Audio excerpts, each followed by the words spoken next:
एक मूवी थी रेड, जिसमें अजय देवगन अपनी टीम के साथ एक मिनिस्टर के घर इनकम टैक्स रेड डालने चाहते हैं, लेकिन वो मिनिस्टर पूरी कोशिश करता है कि वो अजय देवगन को रोक सके। और इतना ही नहीं, वो अजय देवगन को रोककर ये साबित करना चाहता है कि एक मिनिस्टर हमेशा एक गवर्नमेंट ऑफिसर से ऊपर होता है। इसके बाद इंडियन नाम की एक और मूवी है, जिसमें रैली की परमिशन लेने आया नेता जब बदतमीजी करता है तो सनी देओल उसे जमकर धोते हैं। अब आप इसमें से कौन सी चीज को सही मानेंगे कि इन सीन्स के अकॉर्डिंग कोई नेता पावरफुल होता है या फिर एक आईएएस अधिकारी?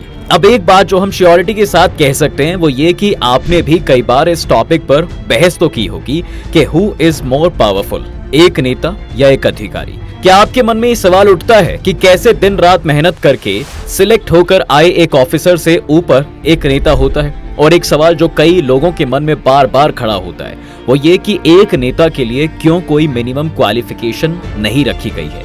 आपके मन में उठने वाले हर एक सवाल का जवाब आज हम अपनी इस वीडियो के जरिए देने की कोशिश करेंगे और बताएंगे कि आखिर कौन ज्यादा पावरफुल है, एक एमएलए या फिर एक आईएएस अधिकारी। लेकिन वीडियो में आगे बढ़ने से पहले चैनल को लाइक, शेयर और सब्सक्राइब करना ना भूलें। और हाँ, वीडियो पसंद आए तो दोस्तों के साथ इसे जरूर शेयर कर दें। देखिए, जिंदगी में कभी ना कभी कहीं ना कहीं हम सबने आईएएस अफसर बनने का सपना तो जरूर देखा होगा, और हमारे टीएमएल चैनल से जुड़े कई दोस्त ऐसे भी होंगे जिन्होंने इसके लिए भी एग्जाम भी दिया होगा।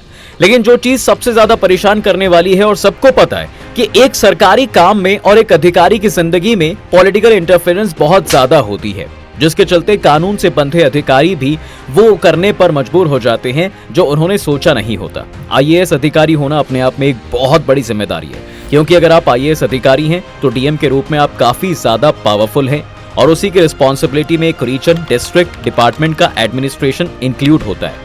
उन्हें अपने रिलेटेड फील्ड्स के डेवलपमेंट के लिए प्रपोजल बनाने की जरूरत होती है, और उन्हें सभी पॉलिसीज को लागू करने के साथ साथ इंपॉर्टेंट डिसीजंस लेने के लिए एग्जीक्यूटिव पावर्स भी दी जाती हैं। वहीं दूसरी तरफ अगर हम एमएलए की बात करें तो एमएलए किसी स्टेट का विधानसभा का मेंबर होता है। अब आपने वो तो सुना होगा ना कि पंगा ना लेना बेटा, चाचा विधायक है हमारे। तो हाँ, विधानसभा में बैठने वाले मेंबर्स को ही विधायक कहा जाता है। आइए अब आपको थोड़ा आईएएस की असली शक्तियों के बारे में बताते हैं, ताकि आपको भी पता चले कि असली में रियल हीरो कौन है और कौन है रियल खिलाड़ी। तो देखिए, ये बात तो हम सब जानते हैं कि भाई आईएएस में सिलेक्शन किस प्रोसेस के थ्रू होता है, और ये भी जानते हैं कि आईएएस एक कॉन्स्टिट्यूशनल बॉडी है, और ये हमारे देश के संविधान के पार्ट नंबर 14 के आर्टिकल 315 से लेकर 323 तक में भी मेंशन है। यूपीएससी से जुड़ी सभी तरह की अपॉइंटमेंट से लेकर डिसमिसल तक और उनके एथिक्स को लेकर सभी के बारे में इन आर्टिकल्स में अच्छे से बताया गया है। ये तो वो बातें हैं जो हमारे देश के कॉन्स्टिट्यूशन में एक आईएएस अधिकारी को लेकर बताई गई हैं। आइए अब उनकी पावर्स आपको बिल्कुल आम आदमी की भाषा में समझाने की कोशिश करते हैं कि आखिर आईएएस क्या कर सकता है और क्या उखाड़ सकता है। मूवीज हो या फिर day to day life activities, हम सब आईएएस के रुतबे को एक्सपीरियंस कर चुके हैं कि एक आईएएस अधिकारी को सरकार के थ्रू एक जिले के रिप्रेजेंटेटिव की तरह ही प्रमुख बनाकर भेजा जाता है, ताकि वो उस जिले में किए जाने वाले सुधार और उनकी देखरेख कर सके। इसलिए एक आईएएस ऑफिशियल को डिस्ट्रिक्ट का फिगर हेड माना जाता है। एक आईएएस ऑफिसर का कोई ड्रेस कोड नहीं होता, और वे फॉर्मल ड्रेस में रहकर ही सारे काम करते हैं। उन्हें अपने एरिया के डेवलपमेंट के लिए प्रपोजल बनाने की जरूरत होती है, और उन्हें सभी पॉलिसीज को लागू करने के साथ साथ इंपॉर्टेंट डिसीजंस लेने के लिए एग्जीक्यूटिव पावर्स भी दी जाती हैं। एक आईएएस ऑफिसर जिला अधिकारी के रूप में काफी ज्यादा पावरफुल होता है। एक आईएएस के पास जिले के सभी डिपार्टमेंट की रिस्पॉन्सिबिलिटी होती है। वो जिला अधिकारी के रूप में पुलिस डिपार्टमेंट के साथ साथ अदर डिपार्टमेंट्स का भी लीडर होता है। डिस्ट्रिक्ट की पुलिस डिपार्टमेंट की जिम्मेदारी भी जिला अधिकारी यानी आईएएस के पास ही होती है। जिले में गैर कानूनी काम से लेकर धारा 144 जैसे लॉ एंड ऑर्डर से जुड़े सभी निर्णय एक डीएम ही लेता है।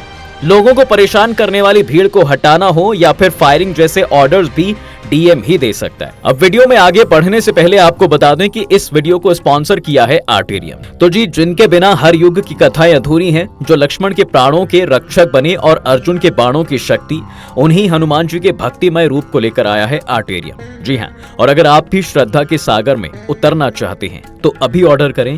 इसका परचेज लिंक आपको नीचे डिस्क्रिप्शन बॉक्स में मिल जाएगा, और 10% डिस्काउंट लेने के लिए आप मिस्टिका 10 कूपन कोड का इस्तेमाल भी कर सकते हैं। चलिए वीडियो पर वापस आते हैं और कुछ और पॉइंट्स के बेसिस पर इनमें डिफरेंस करने की कोशिश करते हैं और आपको समझाते हैं कि आखिर क्या डिफरेंस होता है एक आईएएस अधिकारी और एमएलए के बीच। अब देखिए, ये बात तो हम सब जानते हैं भाई कि एक आईएएस एक एग्जाम प्रोसेस के थ्रू सिलेक्ट होकर आने वाला एक कैंडिडेट होता है, वहीं दूसरी तरफ एक एमएलए जनता द्वारा चुना गया उन्हीं के बीच से इलेक्ट होकर आया एक रिप्रेजेंटेटिव होता है।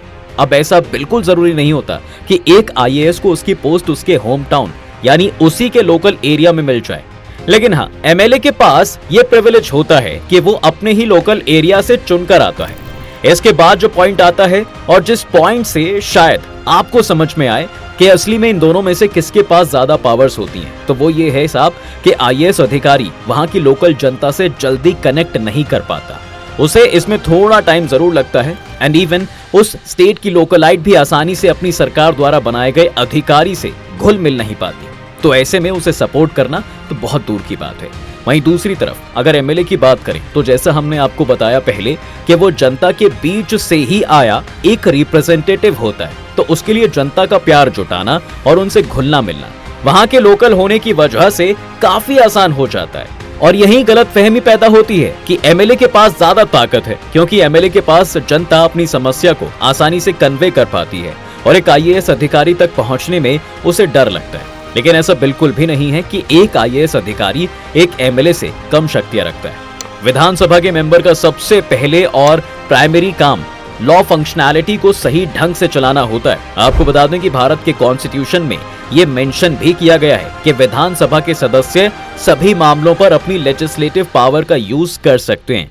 एक एमएलए स्टेट लिस्ट और कॉन्करेंट लिस्ट पर अपनी पावर का प्रयोग कर सकता है। स्टेट लिस्ट में आने वाले मैटर जैसे कि ट्रेड, बिजनेस, डेवलपमेंट और एग्रीकल्चर के इंपॉर्टेंट टॉपिक इंक्लूड हैं, जबकि कॉन्करेंट लिस्ट में सक्सेशन, मैरिज, एजुकेशन, फॉरेस्ट और ऐसे ही कई सारे मुद्दे विधायक की देखरेख में आते हैं। संसद राज्य सूची में विषयों पर कानून तभी बना सकती है जब राज्य पर आपातकाल लगाया गया हो। इसके अलावा कॉन्करेंट लिस्ट में शामिल मामलों पर संसद द्वारा बनाए गए कानूनों को विधानसभा द्वारा किए गए कानूनों पर ज्यादा प्रेफरेंस दी जाती है। राष्ट्रपति विधानसभा द्वारा बनाए गए कानूनों को ही अपनी सहमति नहीं देता है। हालांकि विधानसभा के सदस्य राज्य सरकार के उच्चतम कानून बनाने वाले अंग जरूर हैं, लेकिन उनकी विधायकी शक्तियां पूरी तरह से खुली नहीं हैं। लेकिन इन सब के बाद भी एक चीज जो आपको समझ लेनी चाहिए वो ये है कि इन दोनों के ही वर्किंग फील्ड अपनी अपनी जगह एक अलग इंपॉर्टेंस रखते हैं। और जहां तक ऑर्डर ऑफ प्रेसिडेंस की बात है तो ये सही है कि जनप्रतिनिधि यानी लोगों द्वारा चुना गया नेता का स्थान